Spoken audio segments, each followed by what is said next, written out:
Welcome, this is Perry Kinney, and I'm glad you could join us. Let's get straight away into our cut.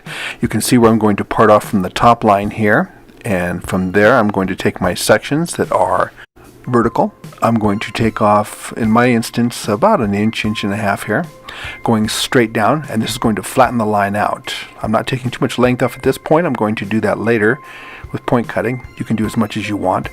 Each section bringing it up to the parting line that it was chosen from. Bringing everything forward to that line and then cutting it straight down. And as you can see, it starts to flatten out my cut. Gives me a lot of texture too. The last section is taken from the bone just behind the ear and brought forward. After that, it is the back. I'm taking every section, directing them straight back. And in this instance, you can see on the right side, I'm going to start there and work my way forward in this same angle as the other side, as the left side.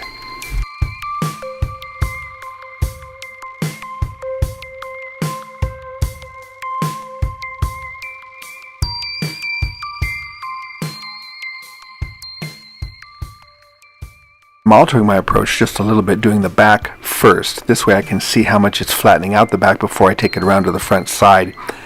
The back of his head here has a lot of extra hair, and so we're going to go through and tone it down first.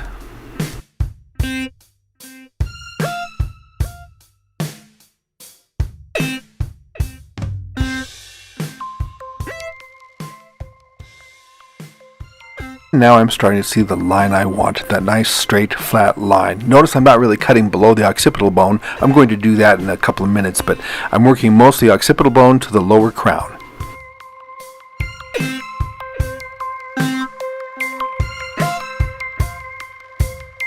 Now I'm going to go back into those sections as I complete this last piece, and I'm going to start working the lower occipital area to the nape. And you'll notice I'm taking my guide from the lower occipital area now straight on down. And I'll just kind of keep toying with this a little bit till I see the amount of density I want, and then I will take and add both my right and left side into it progressively. Keep in mind that I did check out the undulations and growth patterns in the back underneath the nape area here so that I knew what they would do. You want to be careful here. You don't want to cut it so short and then you have a cowlick that pushes the hair out. That changes the way it's going to lay and how you'd have to cut it. So I knew that was not an issue for me, and I just went ahead and removed what I wanted. Also too, here's a good example of how I'm using the flat of the razor, the flat of the blade, to remove the hair back here.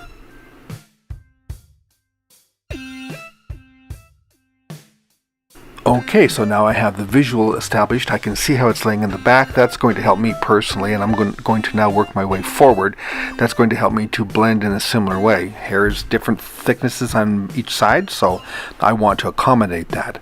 And as you just saw with my lines, I'm going to follow the same pattern, about an inch and a half off, give or take, and I'm going to do it straight down.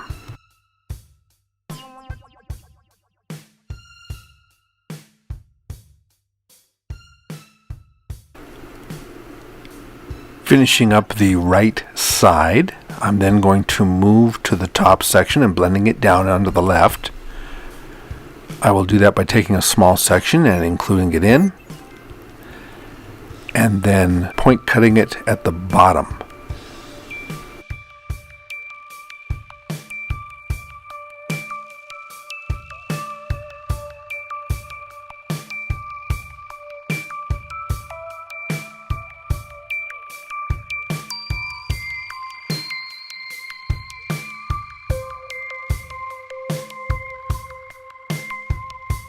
I'll now have Spencer here hold his mask right there, and then I can remove the ear support. That's going to allow me to clean out around the ear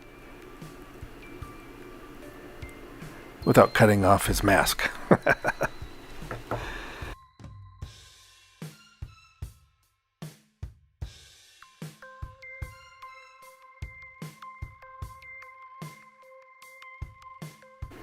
I'll now bring the side front forward so that I can clean it out and do a C shaping, adding strength to my line.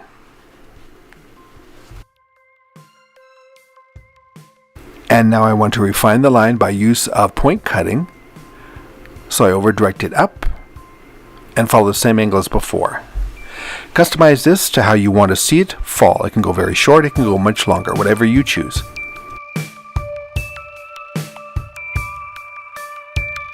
Now let's move on to the other side and repeat the process there. Do the same thing. Your clean or your line at the top needs to be established.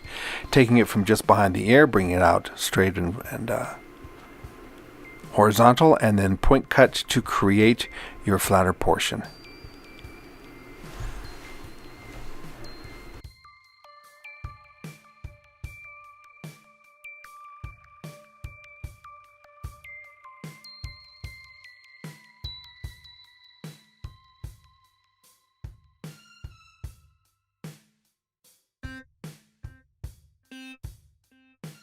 Again, drop the mask so as to refine the line, cleaning it out.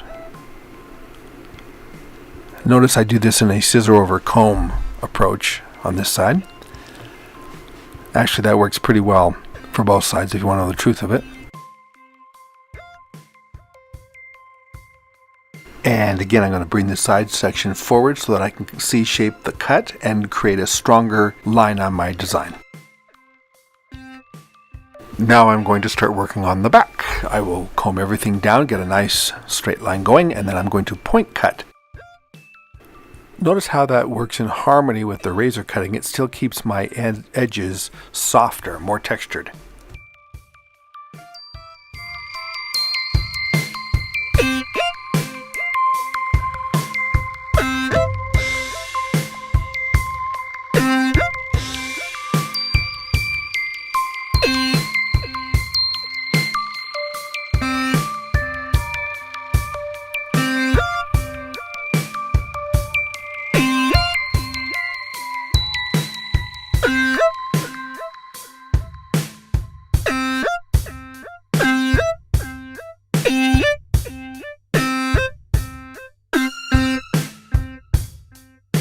Be sure to always, and especially on a men's cut, go from the back side section around to the top of the ear section and make sure that the line is blended in. Otherwise, there's some bulk left here that becomes very irritating to most men.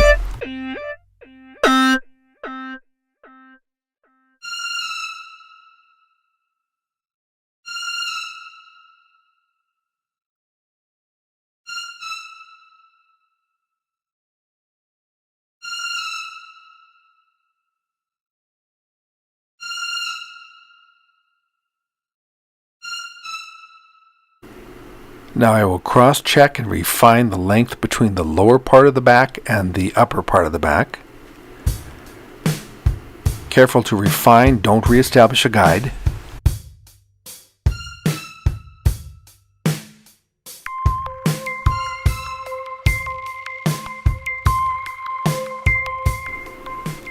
I will now begin with the front. I'm going to begin by taking the same section I have all along, separating the two, allowing me to isolate the length of the front forward.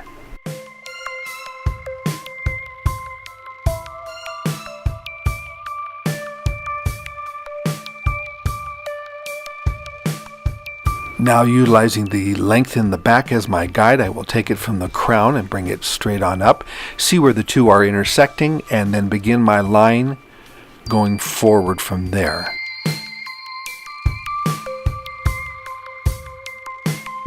Just straight forward is where I'm going.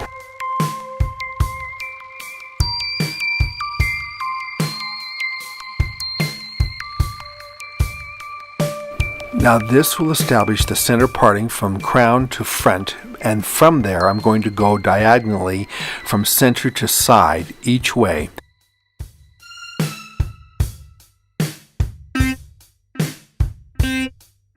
Now, in effort to control the hair and from going down into his mask, I'm going to use some foil to cover it. Lift straight up and refine the length there. And then bring it forward and take off the corner that's left. Then I'm going to establish the length of the front by means of point cutting. And at this point, I'm having him hold the bridge of his mask closer. It works fine for this part. Okay then, now we're just going to refine, blow it dry, and then I'm going to move on to my product. I'm going to style or finish up his product with Redken Stay High 18, a light but very firm mousse. Here you go. And if you'd like to support videos like this by purchasing products that support the expenses of this kind of thing, why, you can do so by following the link in the description.